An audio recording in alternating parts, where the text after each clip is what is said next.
Guys, this is the brand new Quake Grom. Today we're going to bring it to full EXB spec with a bunch of upgrades and full 4S power. And because this is the latest and greatest mini offering from Arma, we're also going to be comparing it to the latest and greatest Amazon special. This is the brand new HyperGo 14208, and on paper it gives you more features for less money, but is it better? Let's find out. In the previous video, we went over all the specs and features on this thing, tested it out stock, and then did a budget brushless upgrade on it. We used this RC all-wheel drive all-in-one kit that included an ESC, a motor, a receiver, and a transmitter, but we only tested it on 2S. So before we put a really big motor in there, or at least try to, I'm not sure if this is going to fit, let's go ahead and see what this cheap system can do on 3S. Now that's going to be a little bit tricky because the new stock battery tray doesn't really allow for different size batteries. There's a decent amount of room in here, but because they go in vertically and there's clips on either end, if you've got something shorter, there's really nothing to hold it in. And unfortunately, with these clips coming in from the side like this, there's not really any good way to modify them for a strap. However, this area of the chassis is open on both sides. So what I think I'm going to do is just cut a slit in the chassis here and over here so I can put a strap over it sideways. I'm just going to use this Dremel with a cutoff wheel to make the slits on both sides. I'm sure someone's going to come up with a better solution in the future for this, as this is a significant limitation of this new chassis design. But for now, I think this will work. Now, are slots in the chassis the most elegant design in the world? Definitely not. But the question is, will it work? We just pop this battery in here, tighten the strap over it, and yep, that's gonna work. I do want to mention that Spectrum has a 3S battery that I believe is the same size as this for the 223S Groms, but they don't have a 4S battery, so we were gonna need this anyway. Since this battery already has an XT60, we can go ahead and take this adapter off, and let's go see what this thing can do on 3S with a budget brushless system. We had 19 miles an hour out of the box, and I think it was 24 miles an hour on 2S with this system. Let's see what it can do with a fresh 3S battery. All right, here we go. See if we can get full throttle. Full throttle. Oh, that is quite a bit faster. All right, it's actually pretty stable. See if we can get another pass. Full throttle. Yeah, you know, not bad. It's a little bit twitchy, but it really isn't that unstable, especially for a monster truck. Let's get one more pass out of it. See if we can get it nice and close. Yeah, that feels pretty good. I'm surprised it's actually this stable. Let's bring it in and see what we got. 34 miles an hour. That's actually faster than I thought, but will it do a backflip? These tires don't have any foams in them, so they're really lightweight, and it's been a limiting factor on air control, but maybe with some more wheel speed. No, not quite there. It's actually pretty wet out here right now, but let's see if we can get a little bit more speed out of it. Almost. Yeah, we did it. A full backflip. There we go. First Quake Grom backflip I've ever done. On 3S, this system definitely has plenty of pep, and the chassis seems to be handling it pretty well. I'm actually pretty impressed with this little system. It's so nice that you get everything you need with it, including the transmitter and receiver, and it seems to fit this Quake very, very well, even with the stock gearing.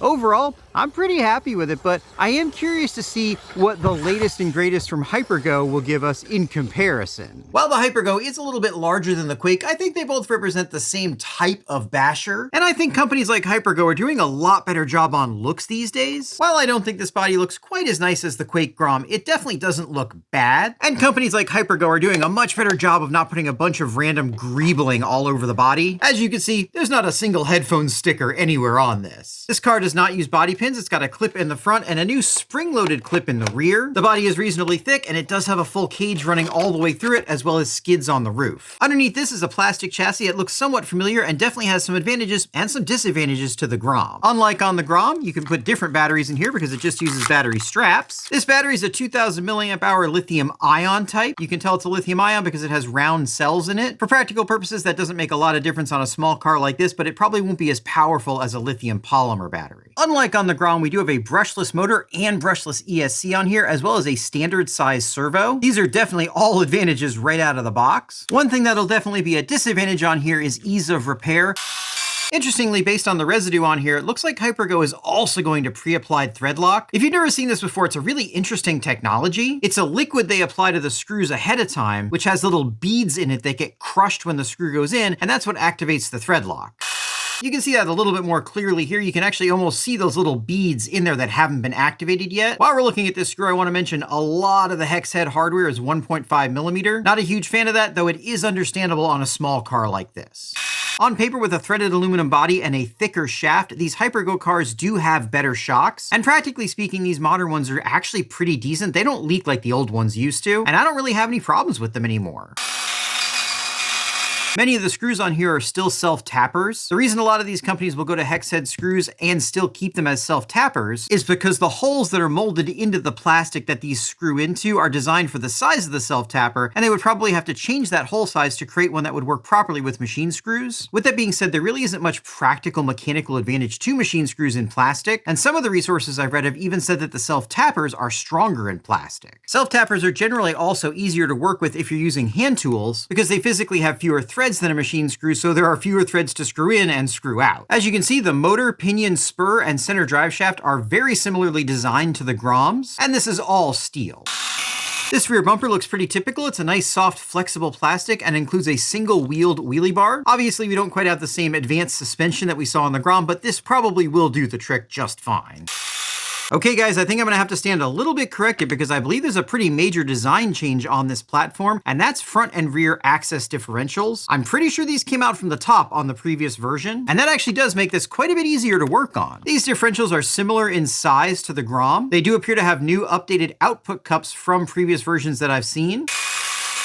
And inside, while these are grease-filled, they appear to be all metal, and they do have a gasket, so I think you could dig the grease out of here and put fluid in if you wanted to. That's a nice upgrade too. These cars are still running shielded bearings instead of sealed bearings. I'd love to see the switch to sealed bearings as they will last longer. And what I also love to see is this metal D-block, and while I believe this is cast zinc based on its weight, it's matched with a cast zinc bulkhead in the rear and a very large cast zinc bulkhead in the front. And these CVDs that we see in the front and rear, at the very least, look really beefy. Seeing all those updates makes me really curious to see what this thing can do out of the box. Let me get it together, we'll check it out, then when we get back, we're going big 4S power on the Grom. And yes, we do have a 50K giveaway coming in this video. It's a big one, and it's related to this motor. You're not gonna wanna miss it. All right, stock 2S battery. Let's see if we can do a little bit better than the 24 miles an hour we got brushless 2S on the Grom.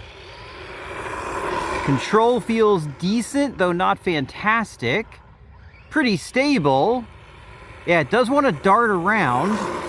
It's not terrible though, definitely doable. It feels pretty speedy. Get one more full throttle pass.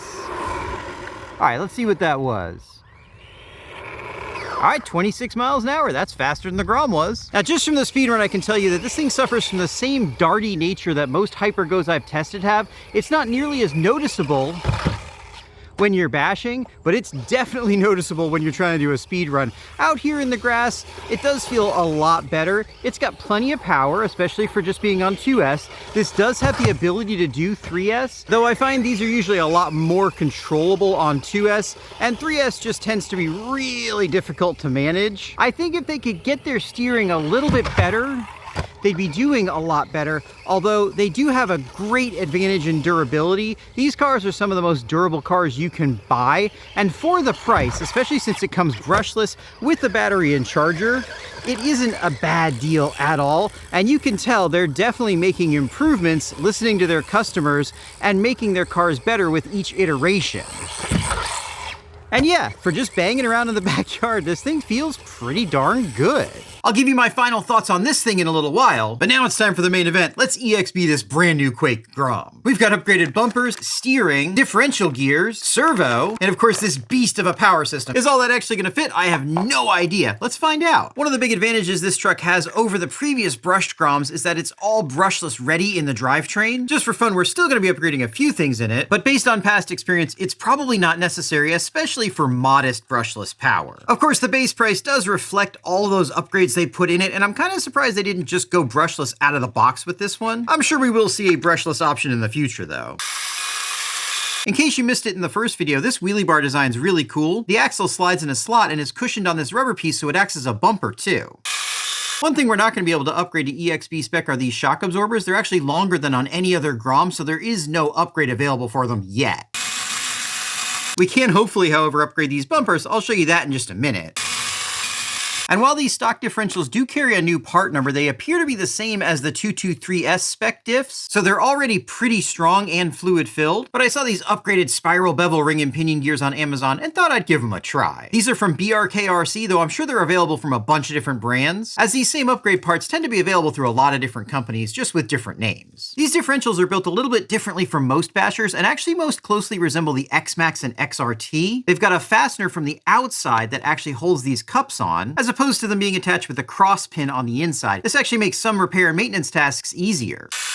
I'm still not sure why this differential has a different part number from the 223S cars. Comparing the gears, they do look basically identical. And then fitting this on here, yeah, it seems to fit perfectly. The bearing also fits on just right, and the cup fits on too. Everything still moves nice and smooth, and this gear definitely looks higher quality than the stock sintered steel one. The spiral bevel nature of this means we'll have more tooth engagement, and hopefully it'll be even quieter as well. Of course, we're not going to know for sure if it fits until we actually get this pinion in, and in order to get the pinion in, we need to remove everything out of this tub. Unlike on previous version Groms, the entire electronics package comes out with this central spine, and I'm finding this to actually be easier to work on, which is surprising. Another surprising thing is I haven't seen a bunch of debris getting caught up inside this tub. I expected this thing to be completely full after each bash session, and so far, it isn't. This central shaft does come out without taking the front and rear differentials out, but it is easier to have the diffs out first so you can get your finger in there to push it up. And since we're going to be doing upgrades up here anyway, let's go ahead and get the front out. In the last video, we got this thing up to 34 miles an hour. I'm definitely curious to see what it's going to be able to do on 4S. And now after removing this front differential, we can just put a finger in both ends and push that up out of there. Just like pretty much everything on these Groms, disassembly of this center shaft is very easy. We just take this O-ring off of here, pull back this bearing, push this little pin out, and it comes right off. And we just put all those bits on the new upgraded shaft and put it back together. And then we just do the exact same thing to the other side, which unfortunately doesn't fit all the way on. Maybe this is the part of the differential that's different. Let's quickly pull the shaft out of this granite chassis and compare them. All right, now pulling this end off, we can see the length to the pin on both of these is exactly the same, which means the problem isn't a change in the drivetrain. The problem is that the part just doesn't fit. That's the problem with a lot of these Amazon special upgrade parts. Sometimes they work, sometimes they don't, and it's usually a crapshoot. Fortunately, the front did fit on, and they're the same gear ratio, so I guess we'll leave it on there, and the rear's just gonna stay stock. These factory armor parts are sintered, which means that the hex inside is actually molded into it when it's made. These machine parts actually have to be internally broached, and I'm suspecting they just didn't broach it down far enough. And it's kind of an annoying oversight, though. We'll just stick this rear differential in the front because it's the one that's upgraded. Pop this cover back on. The differential cover is one of the rare places this car actually uses longer screws than normal. And now feeling that with the cover on, these gears are binding up and sound like crap, so I think we're going to be switching back to the stock gears in the front as well. Hang on a second. Now to finish this off, we need to put the front bumper back on, but we're not putting this stock bumper on. To EXB this thing up, I got the bumper kit from the Mojave Grom. I'm hoping this front bumper is going to fit right on here, and it looks like it will.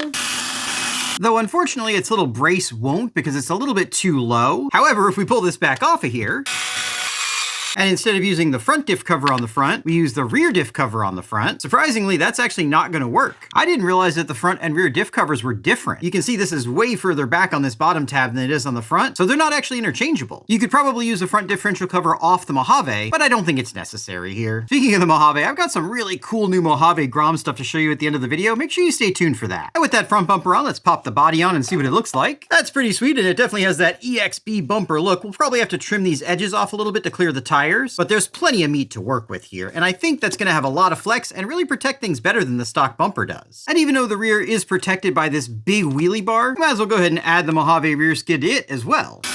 Off camera, I've been looking at the size of this castle motor, and I think we're going to have to do some serious modification to this center brace in order for it to fit. Before we can put that in, though, we need to upgrade the steering, and this steering's actually pretty stiff. To upgrade it, I've got these adjustable toe links from the Typhon 223S. These should fit fine. And this aluminum steering rack from Glowback, which may or may not fit. Let's find out. Actually, with this stock rack removed, there's a ton more play in this aluminum rack, so I think we're going to stick with the stock plastic one. We are really not doing well with these upgraded parts from Amazon this time.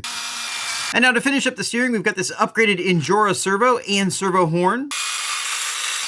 I'm definitely curious to see what improvement this gives us over the stock servo, but before we install it, we need to see if this castle motor is going to fit in this mount, and so far it doesn't. In order to see just how bad the problem is, we need to swap out this old mount, because the mount on the Quake Grom is actually a different shape.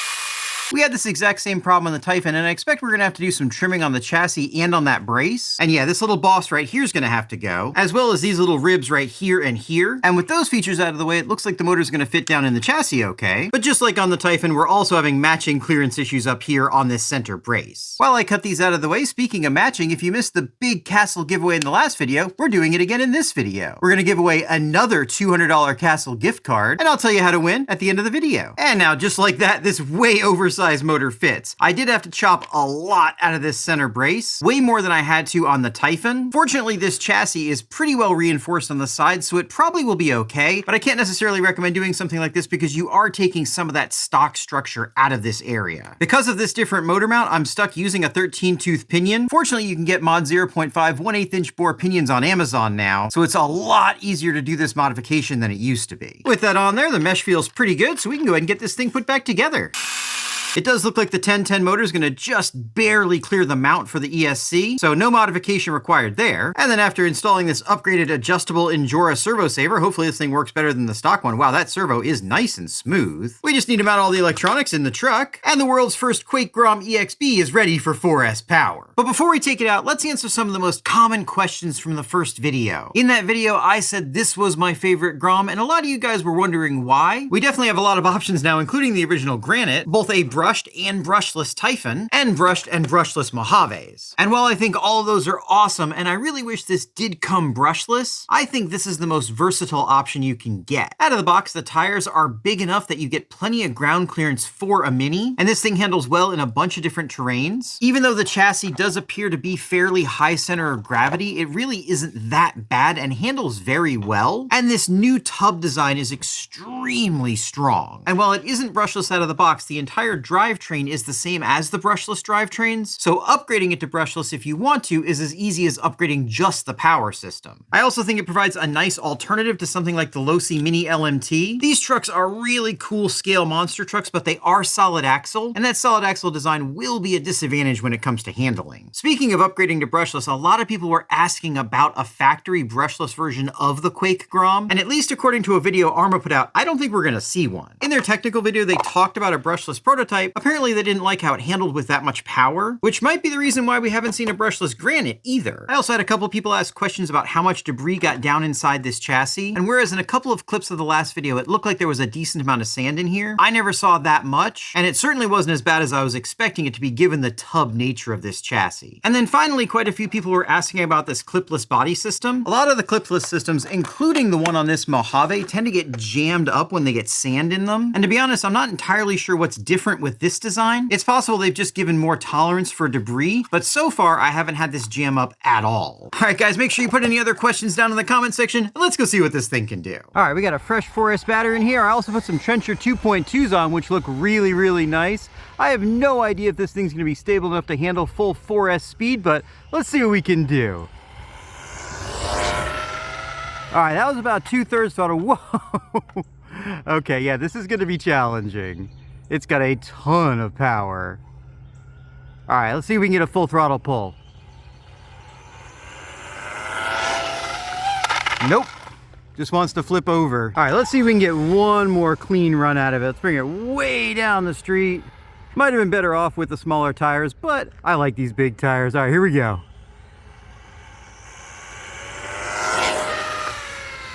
All right, let's see what that was. I really don't want to wreck this thing too badly before we get a chance to bash it. Woohoo, it's got so much power.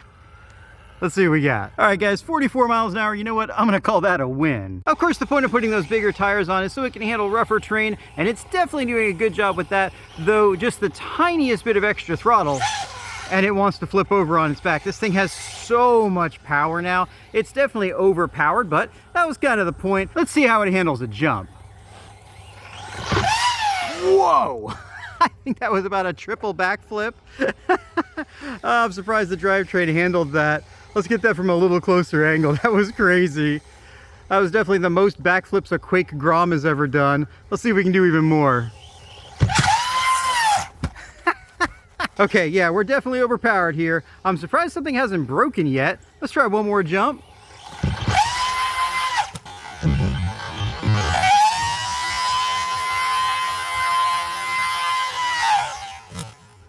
I think that was about 4. And unfortunately, that's it because we broke something on the landing. Before we wrap this up, though, I do want to test the overall durability of this new chassis. So let's just give it a couple of throws like that and make sure it's not going to fall apart on us. Try one more, see if we can get it really high up.